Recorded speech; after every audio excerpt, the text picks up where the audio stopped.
Hello friend, welcome to my second channel. इस channel पर मैं लेके आता हूँ आपके लिए एजुकेशनल वीडियो। इस वीडियो में मैं डिस्कस करने वाला हूँ केंद्रीय विद्यालय का एनुअल एग्जाम का क्वेश्चन पेपर। ये क्लास थर्ड का हिंदी का क्वेश्चन पेपर है, जिसे मैं पूरा आपको एक्सप्लेन करूंगा। ये जो क्वेश्चन पेपर है, जैसे आपको क्लास में एग्जामिनेशन हॉल में मिलता है, तो सबसे पहले आपको अपनी डिटेल फिल करनी होती है। जैसे आपको अपना नाम लिखना होता है, आपको अपना रोल नंबर लिखना होता है, आपकी जो भी क्लास सेक्शन है वो आप लिखेंगे, जो भी दिनांक है यानी कि डेट है वो मेंशन करोगे, और जो सा भी दिन है ये सारी चीज़ें आप लिख दोगे।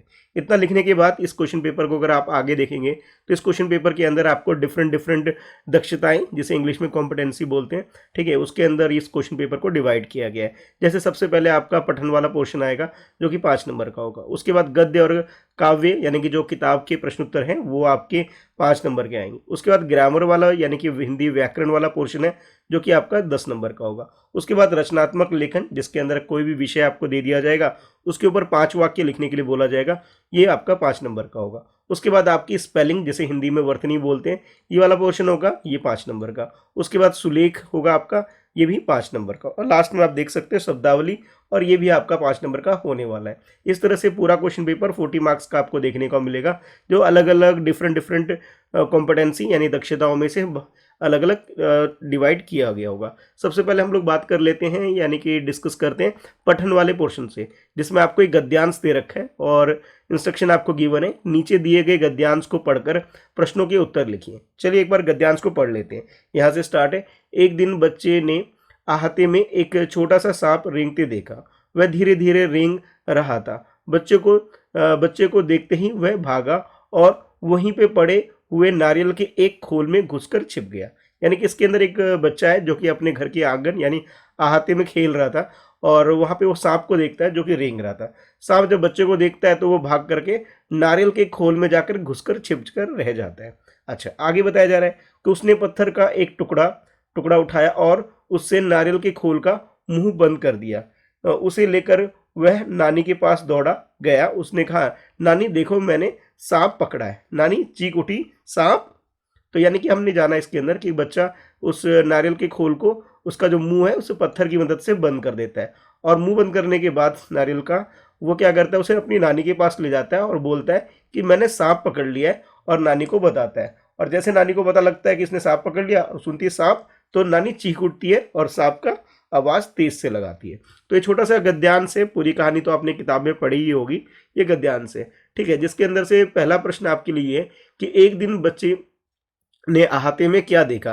तो उसने क्या देखा था? एक छोटा सांप देखा था। तो आप अपने उत्तर में सांप लिख सकते हैं। दूसरा प्रश्न आपसे पूछा जा रहा है ख के अंदर, बच्चे ने नारियल के खोल का मुंह किस चीज से बंद कर दिया था? उसने क्या किया था? पत्थर की मदद से उसने उसका मुंह बंद कर दिया था नारियल के खोल का। तो आप अपने उत्तर में पत्थर लिख सकते हैं। ग में बोला जा रहा है, उसे लेकर वह किसके पास दौड़ गया? तो वो नानी के पास गया था, है ना। तो लिख सकते हो नानी या फिर नानी जी, अपने उत्तर में लिख सकते हो। अच्छा, उसके बाद अब पूछा जा रहा है अगले प्रश्न में कि लिंग बदलो। नाना, नाना का क्या होता है? नानी होता है। तो आप यहाँ पे लिंग बदलो में नानी लिख सकते हैं। सांप, अब यहाँ पे वाक्य बनाने के लिए बोला जा रहा है कि सांप से वाक्य बनाओ। तो आप कह सकते हो, एक दिन बच्चे ने सांप को पकड़ा, ठीक है, ये भी बना सकते हो। एक दिन बच्चे ने सांप को देखा, यानी कि आप ये कह सकते हो एक बच्चे ने, ठीक है, एक बच्चे ने सांप को देखा। तो यानी कि किसी भी तरीके से आप क्या करना है, वाक्य बनाना है, जिसमें आपको सांप शब्द का इस्तेमाल करके वाक्य बनाने के लिए बोला जा रहा है। आप चाहो तो इस गद्यांश से भी उत्तर लिख सकते हो। जैसे यहाँ पे देख रखा है, सांप से जुड़ा एक वाक्य आपको देखते हुए मिल जाएगा कि एक दिन बच्चे ने अहाते में एक छोटा सा सांप रेंगते देखा। तो यहाँ पे आप ध्यान से देखोगे तो आपको यहाँ पे सांप शब्द देखने को मिल रहा है। तो आपने इसे क्या करना है, वाक्य में प्रयोग करने के लिए बोला गया था। तो इस वाक्य को भी आप अपने उत्तर में लिख सकते हो, ठीक है। अच्छा, इतना करने के बाद जैसे आपने ये पूरा कंप्लीट पोर्शन कंप्लीट कर लिया, तो अब है आपके लिए लेखन वाला पोर्शन। और लेखन में सबसे पहले पहला प्रश्न देख लेते हैं, जिसमें इंस्ट्रक्शन यानी कि आपको जो निर्देश दिए गए हैं उसमें बोला जा रहा है कि निम्नलिखित प्रश्नों के उत्तर दीजिए। पहला प्रश्न है आपके लिए, गांव वालों ने किस जानवर के लिए पिंजरा बनाया था? देखिए, आपने मीरा बहन और बाघ वाला पार्ट आपने पढ़ा था, तो बाघ के लिए उन्होंने एक पिंजरा बनाया, तो बाघ अपने उत्तर में लिख सकते हैं। दूसरा प्रश्न है, काबुली वाले ने मिर्च को स्वादिष्ट फल क्यों समझ लिया था? उसका लाल रंग देख करके उसे लगा, जैसे टमाटर लाल होता है और लाल चीज होती है, तो लाल रंग देख करके उसे लगा कि ये कोई स्वादिष्ट फल होगा, मीठा फल होगा, और गलती से उसने लाल मिर्च खा ली थी। तो आप कह सकते हो लाल रंग देख करके वो धोखा खा गया था। तो आप अपने उत्तर में लिख सकते हो लाल रंग देख कर, ठीक है। इस तरह से आप इसे लिख सकते हैं। उसके बाद तीसरा प्रश्न है जिसमें आपको बोला जा रहा है कि तीनों भाई किस मौसम में घर की तलाश में निकले, तुम्हें कैसे पता लगा। देखो आपने जो कहानी पढ़ा था तो उसके अंदर आपने पता लगा था 3 भाई थे और उस टाइम ऋतु या फिर मौसम कैसा था, वर्षा का था। तो आप वर्षा मौसम या बरसात का मौसम या वर्षा ऋतु अपने उत्तर में लिख सकते हो। अब कैसे पता लगा, तो आपने कहानी जब पढ़ा था तो कहानी को पढ़ करके और चित्र देख करके आपको पता लगा, क्योंकि इसमें जो चित्र आए थे उन्हें देख करके और कहानी को पढ़ करके भी आपको पता लगा। तो आप बता सकते हो कहानी पढ़कर और चित्र देख करके आपको ये बातें पता लग गई थी। तो इस बात को आप अपने उत्तर में अच्छे से वाक्य बना के लिख सकते हैं। अच्छा, इतना करने के बाद हमें आपके लिए है व्याकरण वाला पोर्शन। सबसे पहले है लिंग बदलो। जैसे बेटा, बेटा शब्द का लिंग बदलना है तो क्या आएगा, बेटी आ जाएगा। तो आप बेटी इस तरह से लिख सकते हो। अब देखो यहाँ पे बोला जरा वचन बदलो, यानी कि एक वचन दे रखा है, रोटी दे रखा है, तो रोटी का क्या लिख सकते हैं हम, रोटियां। ठीक है, तो इस तरह से आप रोटियां लिख सकते हो। यह बना लेना इसे ठीक से, ट भी ठीक से बना लेना भाई। अच्छा, उसके बाद ये विलोम शब्द बोला जा रहा है। अच्छा, अच्छा का क्या हो सकता है, बुरा हो सकता है। ठीक है, तो बुरा आप लिख सकते हो। उसके बाद निम्न वाक्यों में नाम वाले शब्द पर गोला लगाओ। वाक्य देखो यहाँ देखने को मिल रहा है आपको। जैसे यहाँ पे सोहन, सोहन क्या है, नाम वाला शब्द है। सोहन आगरा में रहता है, तो सोहन किसी का नाम है। ठीक है, तो नाम वाला शब्द क्या हो गया, यहाँ पे सोहन है, इस पे आप गोला बना देंगे।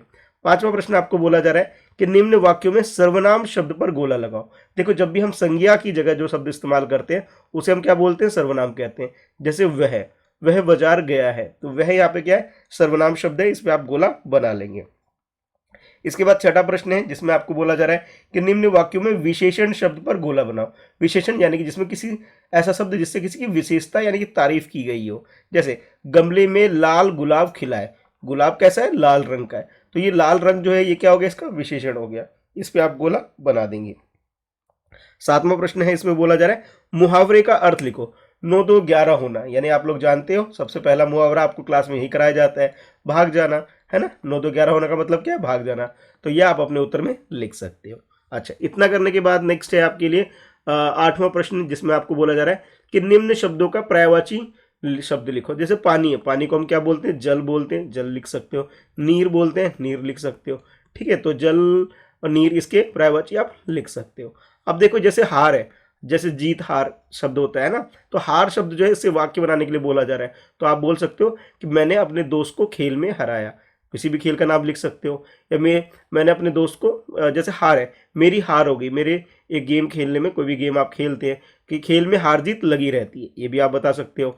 यानी कहने का मतलब है हार शब्द का इस्तेमाल करना है आपको। तो आप कह सकते हो खेल में हार जीत लगी रहती है। तो मैं यहाँ पे हार शब्द का इस्तेमाल कर रहा हूँ, खेल में हार जीत लगी रहती है।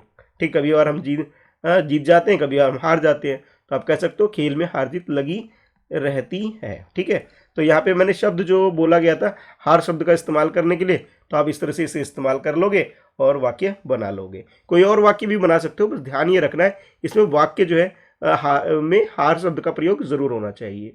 इसके बाद अगला है आपके लिए प्रश्न संख्या 10। इसमें आपको बोला जा रहा है निम्न वाक्यों में से सही विराम चिन्ह लगाओ। पेड़ हमें छाया देते हैं। अब यहाँ पे फुल स्टॉप होना चाहिए था, यानी कि डंडा लिखना था, ऐसे डालना था, मैं डला हुआ नहीं था, इसे डाल के लिख देंगे तो हमारा ये उत्तर पूरा हो जाएगा। अच्छा, इसके बाद अगला है आपके लिए रचनात्मक लेखन, जिसमें आपको एक विषय दे दिया जाएगा और उस पर आपको 5 वाक्य लिखने होंगे। जैसे देखो पहला, पेड़ हमारे लिए बहुत उपयोगी है, इनकी उपयोगिता लिखो। यानी पेड़ हमारे लिए क्यों यूजफुल है, क्यों कैसे ये उपयोगी है, इसके बारे में आप 5 वाक्य में लिख सकते हैं। ठीक है, एक तो ये प्रश्न है। इसके अलावा आपको अथवा दे रखा है। अथवा का मतलब ये है या तो आप ऊपर वाला कर लीजिए या फिर आप नीचे वाला कर लीजिए। ठीक है, पेड़ के बारे में बता सकते हो कि पेड़ हमारे लिए कैसे लाभकारी है, पेड़ हमें ऑक्सीजन देती है, पेड़ हमें फल देता है, पेड़ हमें फूल देता है, पेड़ हमें सब्जी देती है।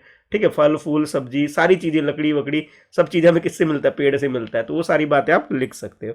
अच्छा, इसके अलावा आपके लिए ये है कि सर्दी ऋतु के बारे में 5 वाक्य लिखो। ठंड यानी सर्दी ऋतु जैसे चलती है तो उसमें हमें स्वेटर पहनते हैं, गर्म चीज़ें खाते हैं, तो इस तरह से आप 5 वाक्य बना के सर्दी ऋतु के बारे में भी लिख सकते हो सकता है किसी बच्चे को सर्दी बहुत पसंद है, लिख सकता है कि मुझे सर्दी ऋतु बहुत पसंद है। कुछ बच्चे कहेंगे नहीं सर मुझे बिल्कुल भी पसंद नहीं है, तो आप ये भी लिख सकते हो कि मुझे सर्दी ऋतु बिल्कुल भी पसंद नहीं है।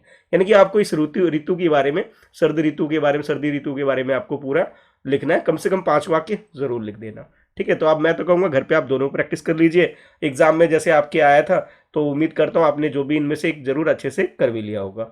अच्छा, अब देखो अगला है आपके लिए वर्तनी वाला पोर्शन। वर्तनी के अंदर जैसे आप यहाँ देख सकते हैं 5 नंबर का है, जिसमें पहला प्रश्न में आपको बोला जा रहा है कि सही शब्द पे गोला बनाओ। अब देखो कठिन दो तरीके से लिखा गया है, सही वाला जो लगता है उस पर आप गोला बना देंगे।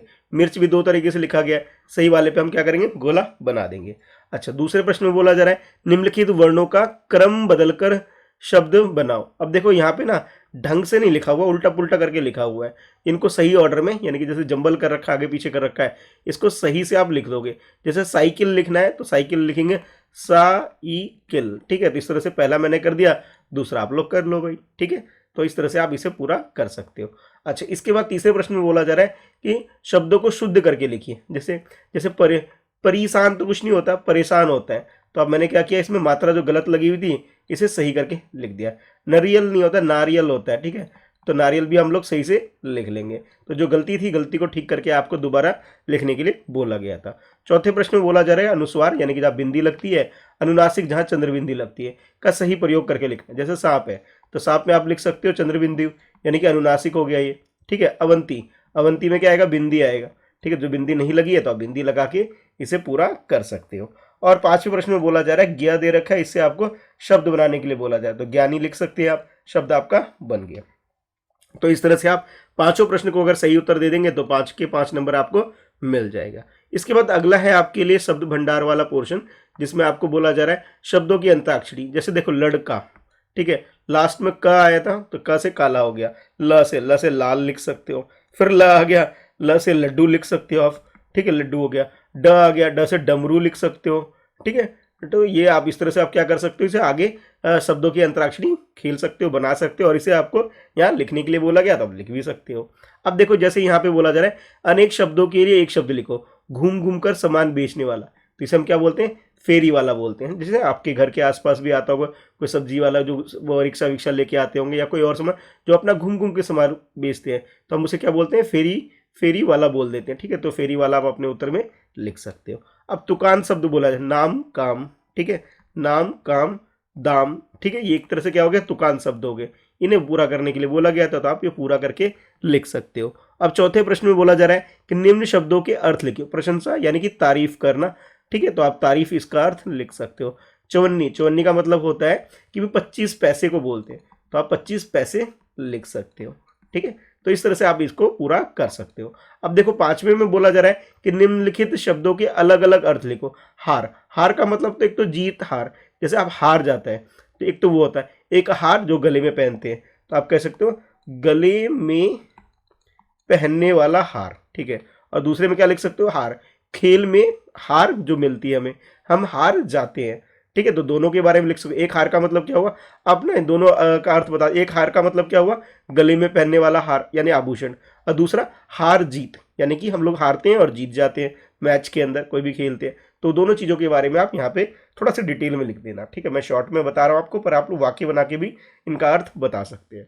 अच्छा, अब उसके बाद लास्ट में है आपके लिए सुलेख वाला पोर्शन, ठीक है, जिसमें आपको 5 नंबर मिलेंगे सुलेख लिखने के लिए। जैसे निर्देश आपको दे रखा है सुलेख लिखो, तो जैसे ये एक आदर्श छात्र वह है जो समर्पित रूप से पढ़ता है स्कूल में और घर पर ईमानदारी से व्यवहार करता है और सह पाठ्य चर्चा गतिविधि में भी भाग लेता है। प्रत्येक माता पिता चाहता है कि उसका बच्चा आदर्श छात्र बने जो दूसरों के लिए एक आदर्श के रूप में कार्य करे। तो जैसे आपने ये गद्यांश पढ़ा मैंने आपके लिए, इसे आपको दोबारा से लिखना होगा, बस देख करके लिखना है, मात्राओं की गलती नहीं करनी है, कोई कटिंग वटिंग नहीं करनी है, तब आपको पूरे नंबर मिल जाएंगे, ठीक है। तो आई होप आपको ये वीडियो अच्छी लगी होगी, ठीक है। आपको मैंने पूरा पेपर एक्सप्लेन कर दिया, तो वीडियो को लाइक कर दीजिए ताकि ऐसी और वीडियो मैं आपके लिए चैनल पर ला सकूँ। मेरा ये चैनल जो कि मेरे नाम से मिस्टर कृष्णा शाह, इसे सब्सक्राइब करके बेल आइकन जरूर प्रेस कर दीजिए ताकि आपको लेटेस्ट वीडियो की नोटिफिकेशन मिल सके। इसके अलावा जो मेरा मेन चैनल है friends@preparation, इसे जरूर सब्सक्राइब कर लीजिए ताकि यहाँ जब भी मैं वीडियो अपलोड करूँ ना, इसकी नोटिफिकेशन हमेशा आपको मिलती रहे। चलिए मिलते हैं फिर नेक्स्ट वीडियो में। आज के लिए इस वीडियो में इतना ही है। कोई डाउट है, कुछ पूछना चाहते हो तो आप लोग मुझे इंस्टाग्राम पे फॉलो कर सकते हो। मेरी आईडी है @Mr. कृष्णा शाह, जहाँ मैसेज करके आप अपने डाउट्स वगैरह डायरेक्टली मुझसे मैसेज पर पूछ सकते हो। एक बार डिस्क्रिप्शन जरूर चेक करना, जहाँ आपके लिए काफ़ी यूजफुल कंटेंट के लिंक मैंने प्रोवाइड कर रखे हैं, उस पर क्लिक करके बाकी चीज़ों को भी आप एक्सेस कर सकते हो, ठीक है। तो thanks for watching, bye bye.